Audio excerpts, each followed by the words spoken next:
Saúde e bem-estar. Viva de forma saudável e agradável. Realização Grande FM.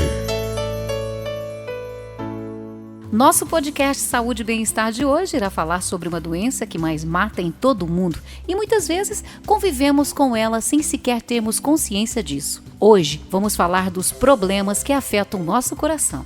O médico cardiologista e clínico geral Dr. Raul Grigoletti irá conversar com a nossa equipe e dar detalhes dos principais fatores de risco, sintomas e formas de tratamento de doenças cardíacas. Fique com a gente, o nosso podcast Saúde e Bem-Estar, Nosso Coração, está entrando no ar e esperamos que seja muito importante e lhe ajude a avaliar melhor como tudo isso impacta na nossa sociedade de forma geral. Saúde e bem-estar. Você de bem com a vida. O coração dita o ritmo e quando ele se altera, o corpo sente. As doenças do coração que comprometem um bom funcionamento são as principais causas de mortes no mundo todo. De acordo com a Organização Mundial da Saúde, são 18 milhões de vítimas por ano. Deste total, 85% são consequentes de infarto ou do miocárdio e de acidentes vasculares cerebrais, o AVC. O Brasil, segundo o cardiômetro da Sociedade Brasileira de Cardiologia, do início de 2020 até o mês de novembro, foram registrados mais de 319 mil mortes por doenças cardiovasculares. O músculo que bombeia o sangue por todo o corpo sente o impacto da vida moderna e da velocidade que ela impõe. Velocidade muitas vezes não compatível com um ritmo saudável e confortável ao coração. Assim, cuidar do coração é cuidar ao mesmo tempo de todos os outros órgãos, já que para cada coração que bombeia, existem mais de 10 órgãos que nutrem e fortalecem dele. Então, fique atento, conheça as principais doenças cardiovasculares e proteja seu bem maior. Em sua conversa com Paulo Wagner, Dr. Raul Grigoletti começa nos falando de algumas ações preventivas que podemos tomar, sobretudo no modo de vida para evitar doenças cardíacas que são multifatoriais. Assim, para dar uma noção geral, né, da importância do coração, nós sabemos que no mundo todo, cerca de 18 milhões de pessoas morrem de doenças cardíacas ao ano. Sim. Então é um número bem expressivo. E somente agora, nesse período da pandemia, é que a Covid-19 superou o número de óbitos sobre as doenças cardíacas. Sim. Mas a gente está acompanhando as últimas estatísticas e estamos vendo que as doenças do coração já retornaram ao topo. Sim. Seguida pelos acidentes, né? As doenças acidentais e mortes violentas, né? E Covid agora, felizmente, está diminuindo a sua incidência. Sim, e aí quando a gente fala, por exemplo, a gente falou da questão multifatorial e eu estou falando da questão de qualidade de vida, porque existem casos que são genéticos, por problemas genéticos que a pessoa desenvolve problemas cardiovasculares, mas muito também tem a ver com a forma como nós vivemos, aquilo que nós nos alimentamos, a forma como a gente leva a nossa vida no dia a dia, sem falta de exercício e tudo mais, tudo isso também contribui para você poder ter possíveis problemas cardíacos, né, doutor? Com certeza. Quando você falou que a doença é multifatorial, e ela é realmente, depende do nosso organismo, não é? De como a gente trata o nosso organismo, os hábitos de vida que temos, não é? E a hereditariedade, porque adquirimos muitas doenças herdadas dos nossos antepassados, né? E aquilo que a gente come, não é? Sim. Porque nós somos aquilo que comemos, não é? E as práticas de exercícios, não é? A qualidade do sono, tudo isso interfere Sim. na origem das doenças cardíacas, mas também é uma doença por influência externa, qual seja o ambiente de trabalho, não é? A convivência familiar, a poluição, Sim. não é? Sim. A poluição do ar, todos esses fatores em conjunto Sim. acabam criando uma mega cena aí que quanto mais pontos você fizer, Sim. maior é a sua chance de você ter uma doença cardíaca. Sim, isso sobretudo na questão de você ou desenvolver ou até agravar algo que você já tenha. O senhor citou aí que a gente, dos números com relação à morte por doenças cardíacas, só foi superada pelos números de morte com relação à Covid-19, a pandemia que a gente está atravessando aí. E dentro dessa pandemia também chamou atenção porque as doenças cardíacas são consideradas comorbidades sérias para o paciente que venha a ter Covid. O que a Covid-19 pode provocar ou ocasionar nesse possível contaminado pela Covid? Pois é, os estudos indicam que foi justamente por causa das comorbidades que o número de Covid e óbitos por Covid foi tão acentuado. Sim. Pessoas que já eram cardíacas antes, ou diabéticas, né, ou hipertensas, ou que já tinham tido infarto ou derrame cerebral, foram as pessoas mais vulneráveis. Sim. E elas justamente é que aumentaram tantas estatísticas. Sim. No nosso país morreram mais de 650 mil pessoas, né, que é a população de uma cidade maior que Dourados, ou quase do tamanho de Campo Grande. Né? Então se imagine qual a importância Sim. a doença cardíaca fez na origem da morte de Covid, né? O acidente vascular cerebral está entre as doenças do coração que mais faz vítimas fatais.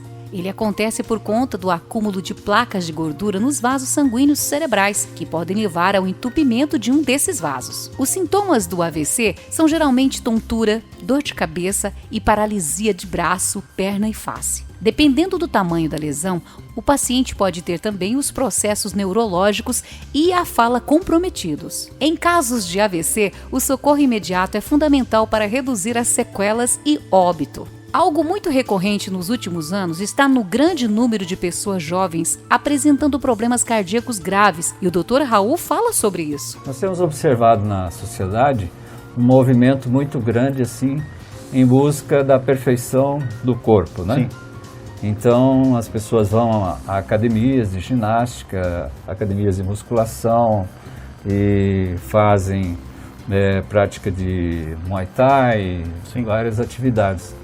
Muitas vezes a pessoa não procurou saber se o seu organismo suporta aquela atividade, que em determinados casos é de alta intensidade, né?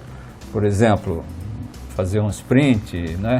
Seja corrida, seja natação, né? Será que aquela pessoa está mesmo apta para fazer essa atividade? Então é fundamental que as pessoas que estão interessadas em fazer determinado tipo de esporte, que busquem antes ver aonde vai a resistência do seu organismo. E é muito fácil. Se é uma criança, por exemplo, o próprio pediatra, ele já detecta alguns sinais, arritmia ou um sopro cardíaco. Pode ser uma criança de 5, 6, 7 anos, que tem um sopro silencioso, né? Que não dá sintomas. E o próprio pediatra pode detectar esse sopro aí. Terá que fazer uma série de exames para ver se o sopro é inocente ou não é, né? Se há algum risco ou não. Os adolescentes também que se desenvolvem muito rapidamente, né? Tem um crescimento em curto tempo, né? E também precisa saber se eles estão aptos àquela atividade de intensidade, né? Eu vejo adolescentes aí com 12, 13, 14 anos fazendo uma atividade de musculação inapropriada. Apropriada para a idade, porque o corpo suporta. Né? Exatamente. E isso pode lá no futuro trazer uma consequência, não é? Você se lembra que o Renato Gaúcho, né, teve um problema cardíaco que ele não sabia, depois ficou sabendo que era uma arritmia, né? E teve que fazer um procedimento às pressas, de urgência, né? Isso foi em 2019, porque ele não sabia. Então, mesmo entre atletas, não é?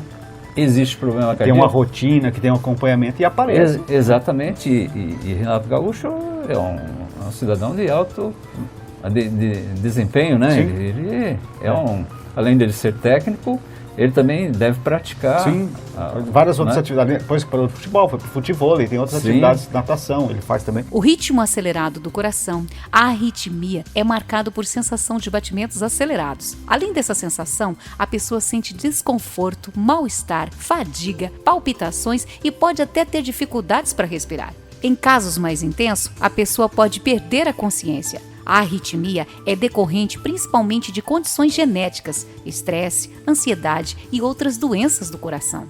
Ela pode ser um sinal de algo mais grave e é por isso que é preciso atenção e cuidado ao ser percebida. Diante disso, o Dr. Raul nos fala agora que a arritmia pode se manifestar de formas diferentes em nosso coração. Exatamente, assim como o sopro, e as arritmias também elas podem ser benignas, isto é, aquelas que são fisiológicas, não trazem nenhum risco à saúde da pessoa, mas também uma pequena parcela é maligna. Sim. Ou seja, são doenças com alto risco, né, de levar a uma complicação, tipo um infarto, uma parada cardíaca, um AVC, né?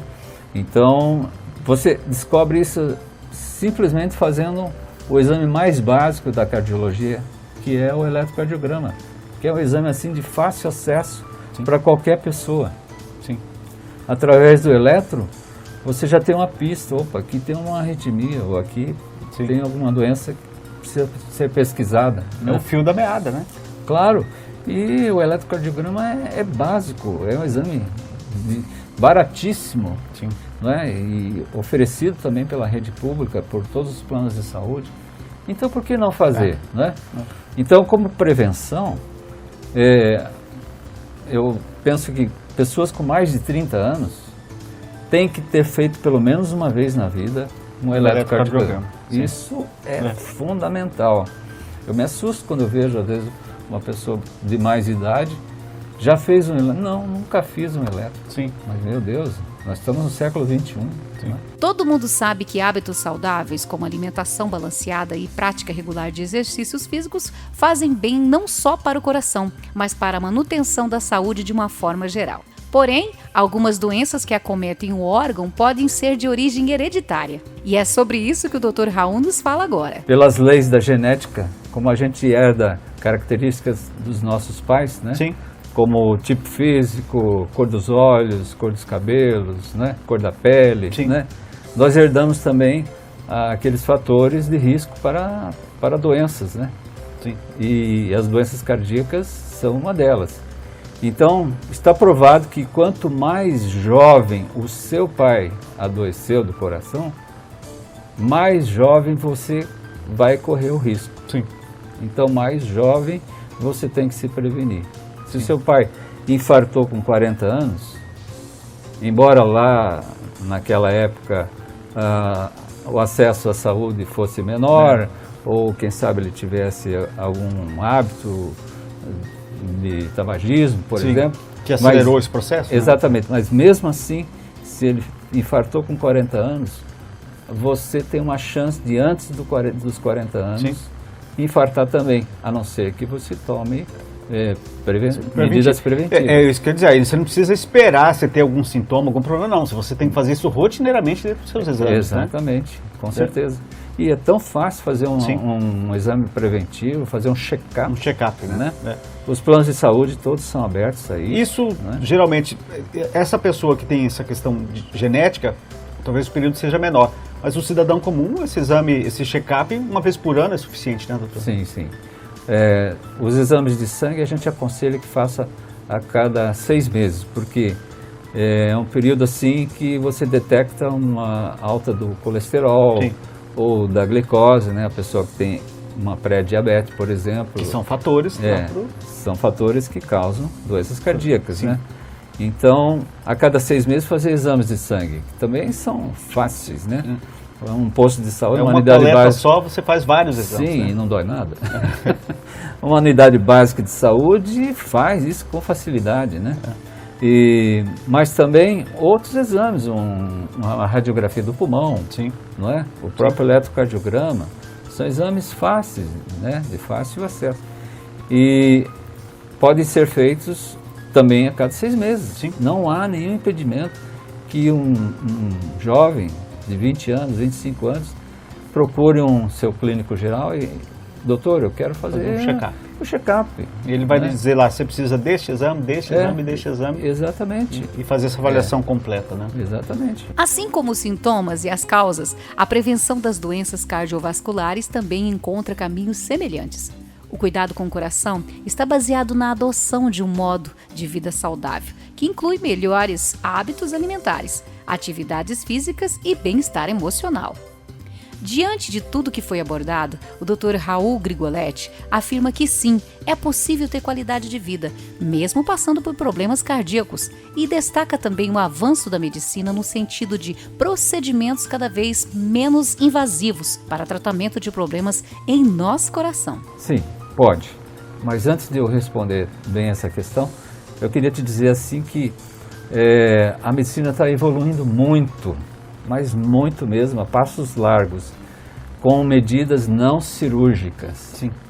Tanto no aprimoramento de medicamentos, né, como também de intervenções por cateterismo, que poupa a pessoa de ter que fazer uma cirurgia de grande porte, né, que é a ponte de safena. Que é mais invasivo, né? Então, a colocação de stents, por exemplo, né, que é feita por cateterismo, previne cirurgias de grande porte, cirurgias cardíacas, pontes safenas, né? Sim. Há cirurgias feitas por cateterismo de válvulas cardíacas. Se a válvula estiver muito apertada, se ela estiver dilacerada, se ela estiver lesionada, não é que isso acontece também, pode ser feita a substituição daquela válvula doente através do cateterismo.